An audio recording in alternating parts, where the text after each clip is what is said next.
Hello everyone, now I will show you how to set up your D-Link router. And before I start, I would like to remind you that if my video helps you, please support my work. I send half of all donations to animal shelters. All the details are in the description below. The first step is to turn on the router. Take the power adapter. Plug one end of the power adapter into a wall outlet. Connect the other end to the router.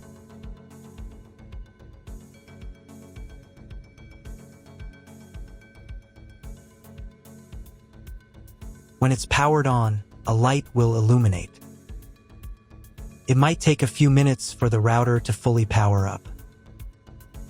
Next, plug the cable from your broadband provider or modem into the internet port. This port is often called WAN and is usually a different color. Each cable should be inserted until it clicks.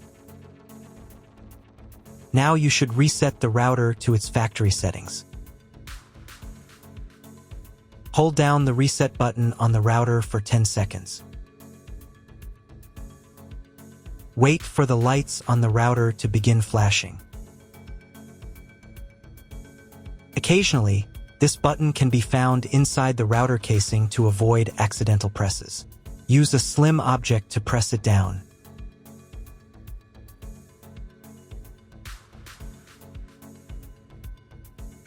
The router will reboot, resetting all the settings to their original factory defaults.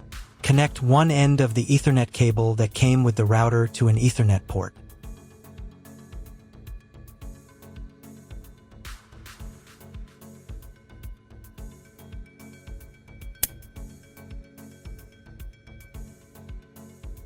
Connect the other end to your computer or laptop's Ethernet port.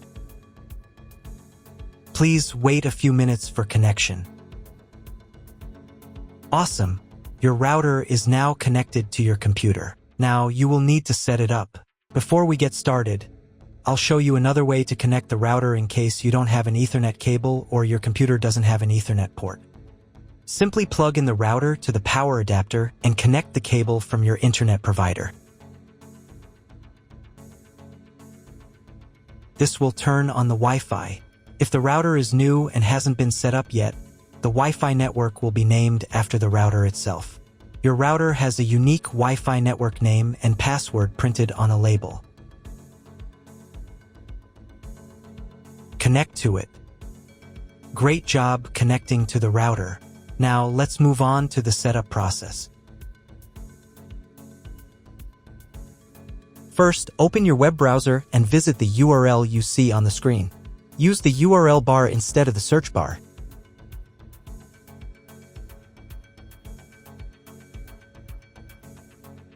At the beginning, you will see a form with a login and password. Usually, it is admin and admin.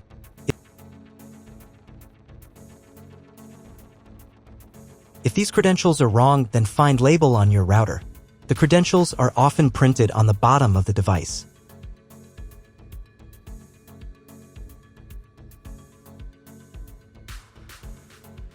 If none of this works, it means that your router has already been configured and someone has changed the login and password. If you can't find out the login credentials, just reset the router to factory settings. And then log into the router's personal cabinet using the standard credentials. If your router settings do not look like mine, it means that your router has a different firmware. I made a video for every firmware type. You can find all the links in the description down below. I want to warn you right away that there are many firmware versions and they may differ slightly. But don't worry, you will succeed, just watch the video and follow the instructions. First, to run the setup wizard, click the Start button. If your setup didn't start from this window but from the main menu, manually launch initial configuration.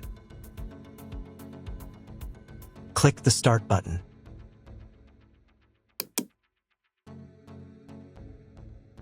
Select your language. It's better to leave it as English, since most tutorials on YouTube are in English. Click Continue. On the next page, select Connection Method. Choose Wired Connection.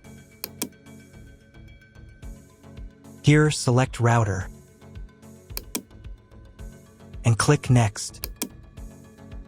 On the next page, select Internet Connection Type. You can find it in the contract with your internet provider. If you're not sure what your connection type is, choose this one. It's the most common option. If your internet provider only allows access for a specific MAC address, you'll need to clone the MAC address of your main computer. If you're not sure, leave it as is and click Next. In most cases, there's no need to clone the MAC address. But if the internet doesn't work after the quick setup, try running Setup Wizard again, and this time, clone the MAC address. Next, enter the name and password of the wireless network. The password must be at least 8 characters long. Click Next. Do the same for the 5G Wi-Fi access point if your router supports it. Click Next. If you were connected to the router via Wi-Fi, reconnect to the network. If your ISP provides a service to IPTV, you can connect a set-top box directly to the router without using additional equipment.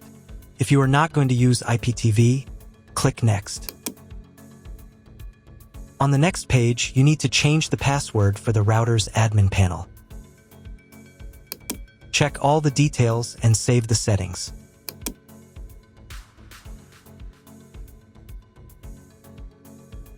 Now you need to reboot the router. Log in to the router interface using the new password.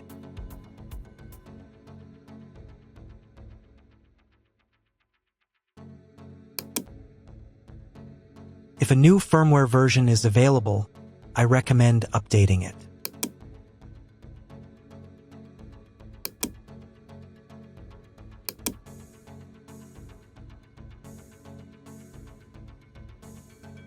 After the update, go to the System menu.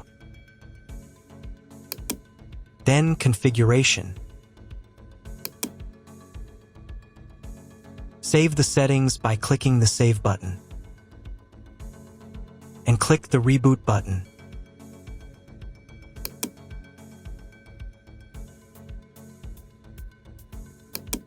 Wait a few minutes for the router to fully restart. Now check if the internet is working. Just try to Google something. If there's no internet at this stage, call your internet provider. They will tell you your connection type and what other settings need to be configured. That's all. If you found my video helpful, please support my work. Half of all donations I send to animal shelters. All details are in the description down below.